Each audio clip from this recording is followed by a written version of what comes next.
Hello అండి, welcome to my channel. ఈ వీడియోలో మనం స్పిన్ అండ్ ప్యారిటీని ఎలా క్యాలిక్యులేట్ చేయాలి ఆర్డర్డ్ న్యూక్లియర్కి తెలుసుకుందాము. సో ప్రీవియస్గా షెల్ మోడల్ వచ్చేసి ఆల్రెడీ నేను ఎక్స్ప్లెయిన్ చేశాను కదా. సో షెల్ మోడల్ అనేది even odd even and even న్యూక్లియర్కి మాత్రమే అప్లికబుల్ అని చెప్పాను. ఆర్డర్డ్ న్యూక్లియర్కి అప్లికబుల్ కాదు అని చెప్పాను. ఒకవేళ ఎవరైతే పాస్ట్ 2 వీడియోస్ చూడకపోతే ఒక్కసారి అవి చూడండి. ఓకే, సో నెక్స్ట్ దెన్ మరి ఈ వీటిని ఎలా ఫైండ్ అవుట్ చేయాలి స్పిన్ అండ్ ప్యారిటీ అంటే, so here for this we are using here Northam's number. Okay, మరి దీన్ని ఎలా షెల్ మోడల్ నుంచి క్యాలిక్యులేట్ చేయలేము కాబట్టి దీన్ని నార్థన్స్ నెంబర్ని యూజ్ చేసి క్యాలిక్యులేట్ చేస్తాం. సార్ మరి ఏంటి ఆ ఫార్ములా అంటే n is equal to summation ZP plus ZN minus summation LP plus LN.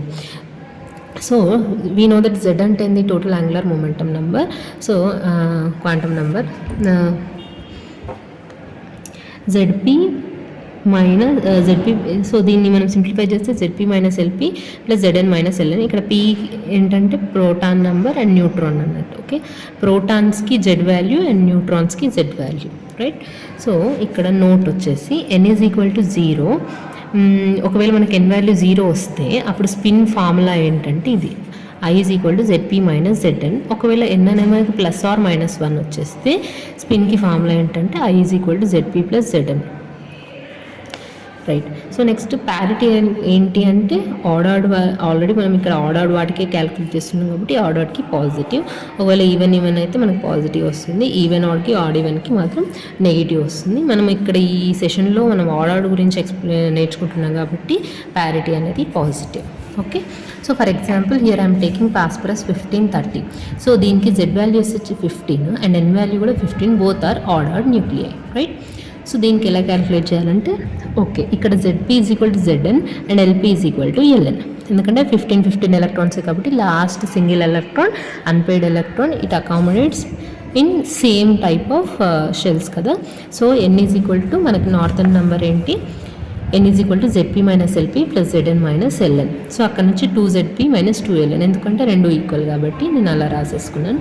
ఇప్పుడు మనకు ZP వాల్యూ LN వాల్యూ కావాలి. దానికోసం మనం ఇప్పుడు షెల్ మోడల్ని యూజ్ చేస్తున్నాం.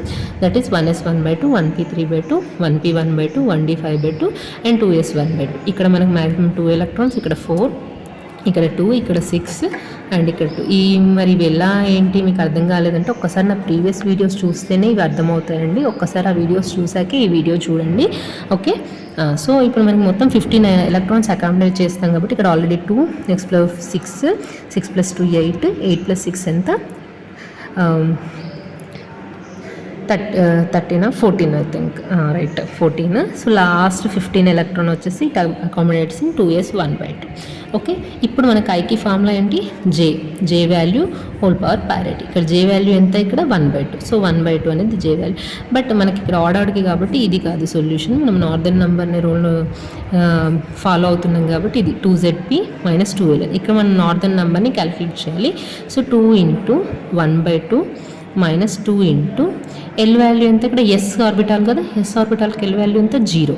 సో ఈ టర్మ్ 0 అయిపోయి మనకు 2 దెన్ N ఈక్వల్ టు 1 వచ్చేసింది. సో నార్దర్న్ నెంబర్ రూల్లో మనకి N is equal to plus or minus 1 అన్నప్పుడు ఫార్ములా ఏంటి I క్యాలిక్యులేట్ చేయడానికి, ఇది I is equal to ZP plus ZN. So ఆ ఫార్ములాలో మనం సబ్స్టిట్యూట్ చేసేస్తే N is equal to plus 1. So I is equal to ZP plus ZN. That is రెండింటికి 1/2. రెండింటికి సేమ్ ప్రాసెస్ అండి, ఎందుకంటే 15 ఎలక్ట్రాన్స్ రెండు 15 కాబట్టి రెండింటికి సేమే వస్తుంది మనకి. Therefore 1/2 plus 1/2 that equal to 1. మనకి I వాల్యూ స్పిన్ వాల్యూ 1 వచ్చింది. అండ్ ఆల్రెడీ మనం ఆర్డర్డ్కి ప్యారిటీ ప్లస్ అనుకున్నాం కదా.